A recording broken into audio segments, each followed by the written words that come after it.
The story began with the female protagonist narrating her own life, an illegitimate child of a wealthy conglomerate family. How romantic did that sound? Especially for a girl. If she had been a character in a novel or drama, she would have been the protagonist of a Cinderella story. But reality was far from fiction. This was neither a novel nor a drama. Her father had once informed his two sons that she would be living in the house from that day onward. They had been told that although she had a different mother, she was still their younger sister and should be taken care of properly. However, she had thought otherwise.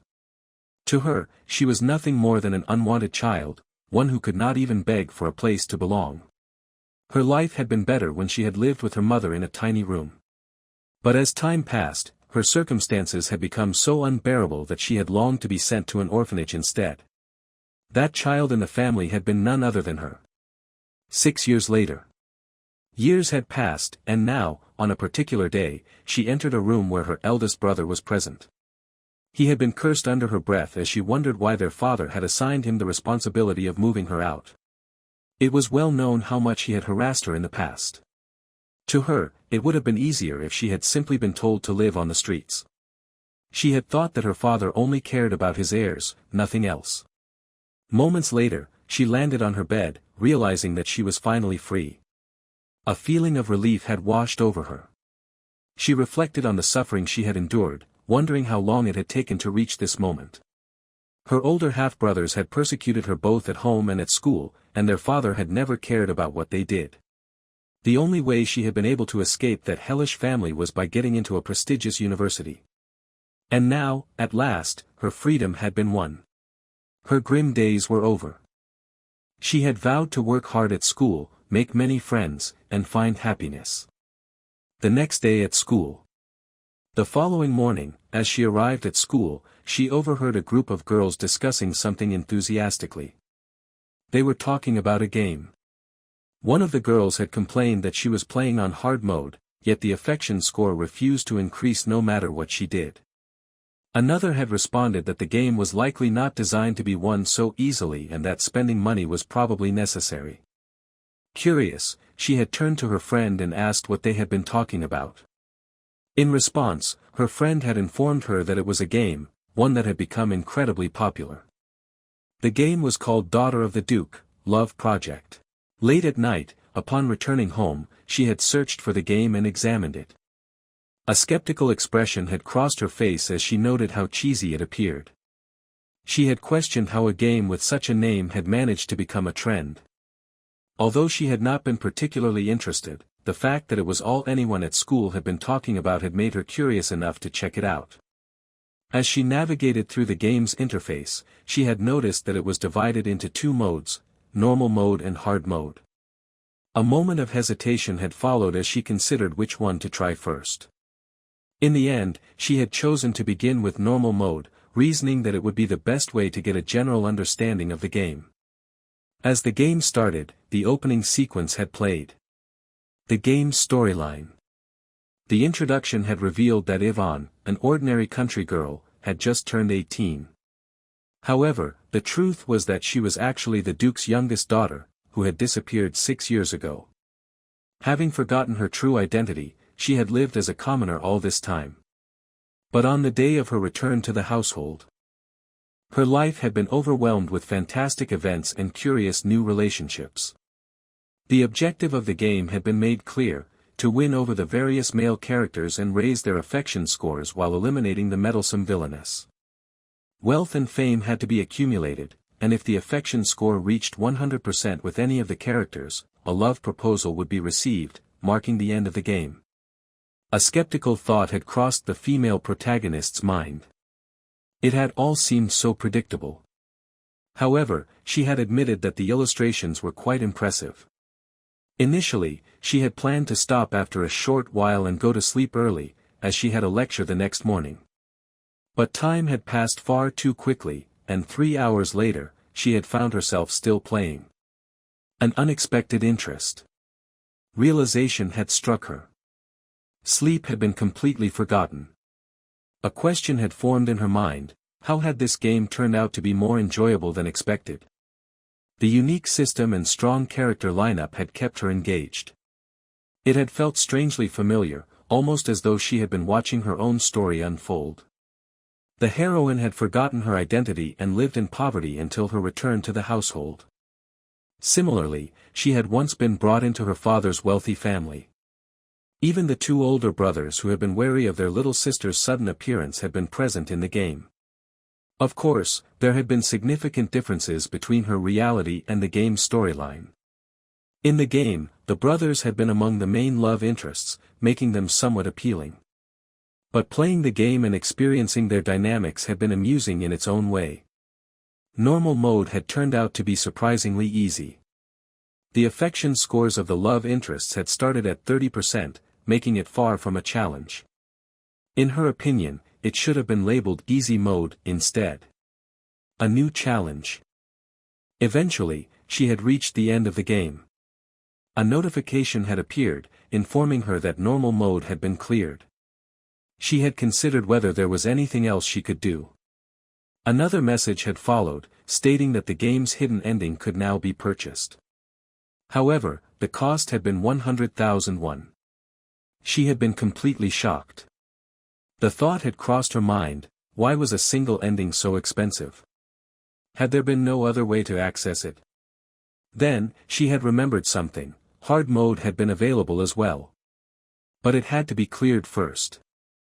It had already been quite late, and she had classes the following morning. But despite that, she had chosen to proceed. The question had lingered, how difficult could hard mode truly be? She had not known it then, but later, she would look back and recognize that her excitement over the previous ending had momentarily clouded her judgment. Normally, she would not have acted so recklessly. A new notification had appeared. The villainess is the heroine now. Penelope Eckhart. In hard mode, the story had developed from the perspective of the villainess, Penelope Eckhart, a fake daughter who had entered the Duke's household in place of the lost daughter. New questions had been posed. What events had unfolded before Yvonne's return? What had Penelope's story been? As hard mode had begun, she had been drawn deeper into a world that, in more ways than one, reflected her own. The female protagonist, after failing once again in the game, threw her phone onto the bed in frustration. Defeat had become a recurring experience, and disappointment weighed heavily on her. It was acknowledged by her that surviving as a villainess in the game was a nearly impossible challenge. Earning favor was already difficult, but with a single wrong decision, everything was lost. The harsh reality of the game dictated that failure was met with immediate and gruesome consequences.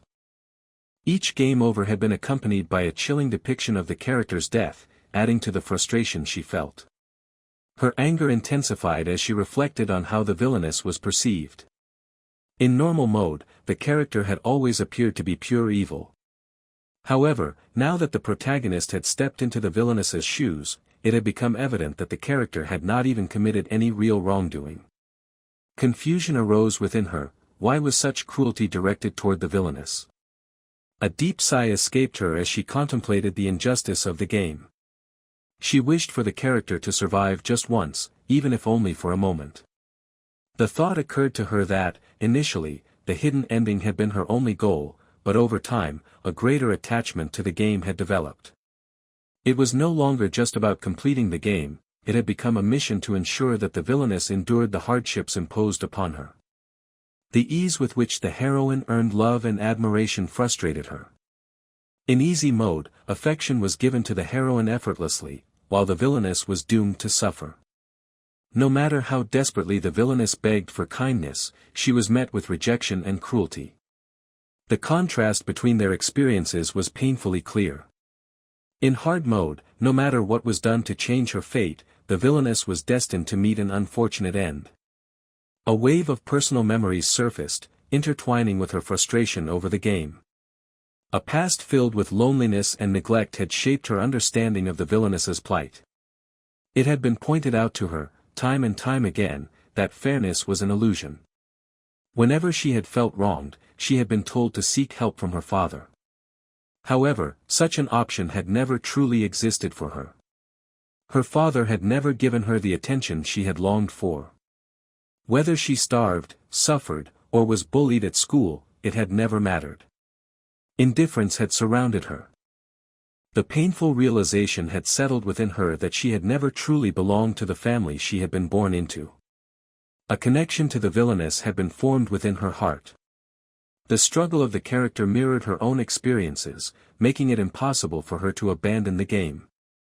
Each time the villainess died, the game had been restarted by her. Over and over again, new attempts had been made. However, even as the night passed and dawn approached, success had remained out of reach. The hidden ending, despite all efforts, had not yet been achieved. Yet, a firm resolution had been made: failure would not be accepted. It was decided by her that the game would be restarted as many times as necessary until victory was finally claimed. Exhaustion had weighed heavily on her, and as these thoughts consumed her, sleep overtook her. A voice, distant yet urgent, called out to her, disrupting the silence of her slumber. Repeatedly, she was addressed as "my lady," though confusion clouded her mind. An unfamiliar presence had been sensed near her, and the words being spoken left her bewildered. Uncertainty filled her as she questioned whether the voice had truly been directed at her. The memories of the previous night rushed back, bringing clarity to her disoriented thoughts. Upon opening her eyes, the reality of her situation had been confirmed. Her surroundings had changed entirely. No longer had she been lying in her own bed. Instead, an unfamiliar place had been where she had awakened. It had been realized by her that she was no longer herself. Prayers had been whispered by her throughout the night in hopes that it had all been a mere dream. However, as the new day began, those hopes had been shattered. No matter how much she tried to deny it, the truth remained the same. The transformation had truly occurred. Her existence had been merged with the villainess from the game. She had become Penelope Eckhart. A sharp, stinging pain shot through her arm, causing her to wince. It felt as though her skin had been pierced by something small yet sharp. Upon looking down, a discovery had been made: tiny puncture wounds marked her skin. Confusion deepened within her as she wondered how such marks had appeared. The maid standing beside her informed her that wakefulness had finally been achieved. At that moment, her gaze settled upon the woman, and recognition sparked within her mind. The maid bore a striking resemblance to the lady's maid from the game. Everything about her, the way she looked, the way she spoke, felt eerily familiar. A realization struck her: her current situation had truly been pulled from the world of the game. A sense of unease crept over her as she questioned why such treatment had been given to a sleeping person. Yet, when an attempt had been made to voice her thoughts, no words had come forth. Panic began to rise as she recognized that her voice could not be used freely. The terrifying thought occurred to her that she might be unable to speak unless the game's interface presented her with a choice. This revelation sent a chill down her spine. More details of the game began to surface in her memory. The villainess had always been treated unfairly, but the full extent of the mistreatment had not been realized until now. Every moment spent in this body revealed just how mercilessly Penelope had been treated. The meticulous nature of the game had begun to feel suffocating. Every detail had been crafted with cruel precision. A knock on the door interrupted her thoughts.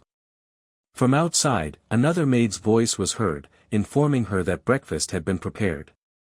A question had been asked: would she be taking longer before joining the meal?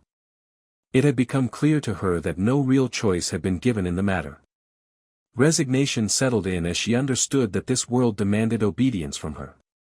Memories of her own past surfaced once more. Years had been endured in a house that had never truly felt like home. Now, she had been forced into yet another existence filled with similar hardships. Upon reaching the breakfast table, her eyes fell upon the meal that had been placed before her. A deep sense of disgust arose as the sight of the food was observed. The items appeared far from appetizing, bearing more resemblance to scraps than a proper meal. A silent question formed in her mind: was it truly expected of her to consume such food? At that moment, the interface of the game once again made itself known. 3 options had been presented before her, each dictating a possible response to the situation. The first option involved expressing her outrage by demanding the presence of the cook and flipping the table in protest. The second proposed a more vengeful act, forcing the maid to consume the food instead. The third, and final, instructed her to remain silent and eat without complaint. A decision needed to be made. The consequences of her choice were unknown, but one thing had been understood: every action carried weight. The villainess's survival depended on the paths that had yet to be chosen. Penelope Eckhart found herself in an all too familiar situation, one that she had been forced to endure multiple times before. She recognized the choices before her, as this was a scenario that had been repeated at the beginning of the game. Twice before, she had made the wrong decision, and each time, the result had been her demise. Now, reality had placed her in that same event once again, forcing her to navigate through the treacherous paths she already knew would lead to her downfall. The two options available to her were nothing but cruel traps designed to ensure her suffering. If the first choice were taken, the terrified maid would immediately run to the Duke, reporting the supposed wickedness of the villainess. Upon hearing this, the eldest son of the household would take it upon himself to punish her. She would be locked away in a cold, empty room without food or water, left to starve until her body could endure no more. A slow, agonizing death awaited her in that scenario. The second choice offered no better outcome. Should that path be chosen, the younger brother would coincidentally pass by at that exact moment, witnessing the incident firsthand. Acting impulsively, he would rush forward in anger, pushing her away from the maid. The force of the shove would cause her to stumble backward, and as fate would have it, a stray fork lying on the floor would pierce the vulnerable skin of her neck. The sharp metal would slice through her throat in an instant, leaving her gasping for breath as life drained away from her body. But this was not a game. Unlike before, there was no reset button, no way to go back and correct a mistake. Every decision carried weight, and every action could mean the difference between survival and death. Knowing this, she decided to take an alternative route, one that had never been available in the original scenario. Instead of reacting, she forced herself to lower her head and eat the unappetizing food placed before her. Her body responded automatically, moving against her will as she forced each mouthful down. The taste was vile, and the texture made her stomach churn, but stopping was not an option. However, an unsettling realization soon struck her: she was unable to halt her movements. Bite after bite, her body continued to consume the meal, as though it had been placed under some unseen compulsion. No matter how much she willed herself to stop, her hands refused to obey. The tense atmosphere of the room was suddenly disrupted by the sound of a door swinging open. A commanding voice filled the space, demanding an explanation for the scene that had unfolded. The presence of a man was felt immediately, his authority impossible to ignore. It was none other than Reynold, the second son of the Duke. Frustration and helplessness surged through Penelope's thoughts. Why must this suffering never end? The torment of her past life lingered heavily in her mind, memories of a household that had never once shown her kindness, of food that had barely been edible, and of two wretched brothers who had made her existence miserable. No matter where she had gone, those bastards had ensured that peace remained beyond her reach. Her father's wife had passed away before she had even been born, yet the sons of that woman had treated her as though she were personally responsible for their mother's death. The hatred in their eyes had never wavered, and because of their cruelty, she had suffered through stomach illnesses so frequently that the pain had become second nature to her. She had endured more than enough misery in her life, and yet, even in this fabricated world, one that was supposed to be nothing more than a game, the torment refused to end. Reynolds' gaze moved to the plate of food in front of her, his expression darkening with every passing second. Disbelief flickered across his face as he tried to comprehend what he was seeing. An accusatory question was thrown at the maid, his voice sharp with anger. He demanded to know what had been served to Penelope, though his tone indicated that he already viewed the situation as unacceptable. Before the maid could respond, his frustration erupted. The table shook under the weight of his palm as it was slammed down in fury. His anger radiated through the room, suffocating everyone in its presence. A scathing remark was directed toward the maid, his voice laced with disgust. Even if the Duke's household were to be disrespected, a limit existed, one that had clearly been crossed. The notion that a mere servant had dared to present such filth as food for her mistress was nothing short of outrageous. The maid, terrified by his reaction, attempted to defend herself. However, her efforts were in vain. Reynolds' patience had already been exhausted, and his mind had been made up. A curt order was given, instructing her to leave the room immediately. The incident, he assured her, would not be ignored. His father and older brother would be informed of what had taken place. Without hesitation, a butler was summoned, and instructions were issued without mercy. The maid was to be taken away and locked up at once. Resistance was futile, and soon, she was led away, disappearing from sight. Only when the matter had been settled did Reynolds return his attention to Penelope. His expression had softened slightly, though concern flickered in his eyes. A question was asked, one meant to gauge her well-being. However, Penelope remained silent, her thoughts entangled in the chaos of the situation. His gaze lingered on her as he questioned her behavior. The lack of reaction on her part had been unexpected. It was pointed out that, under normal circumstances, she would have flipped the table and shouted in outrage. Instead, she had merely sat there and eaten the awful meal in silence. She clenched her fists under the table. If only he knew. Had she reacted any differently, she would have found herself dying yet again, this time with a fork lodged in her neck, all because of his interference. Words burned on her tongue, but she knew better than to speak. There were no options presented before her, no scripted responses that she was required to follow. Her gaze flickered to Reynolds' hair, the soft pink strands confirming his identity. The issue had been resolved thanks to him, but the question remained, was the maid truly the only culprit? It seemed unlikely. The entire staff shared the same contemptuous attitude. If the main figures of the household had not deliberately turned a blind eye, such mistreatment would have never been allowed to take place. Reynolds observed her for a moment longer before voicing another concern. It was noted that she did not look well. A suggestion was made, a doctor could be summoned if needed. Another wave of choices appeared before her. First was to reject the offer, stating that it was unnecessary. Second was to express irritation, demanding that he leave the room. Third was to accuse him of false kindness, telling him to stop pretending. All of the three options can make this situation more troublesome. I am curious to know which option she will choose and what the outcome will be because of it. To watch the next video, don't forget to like and subscribe. Thank you for watching.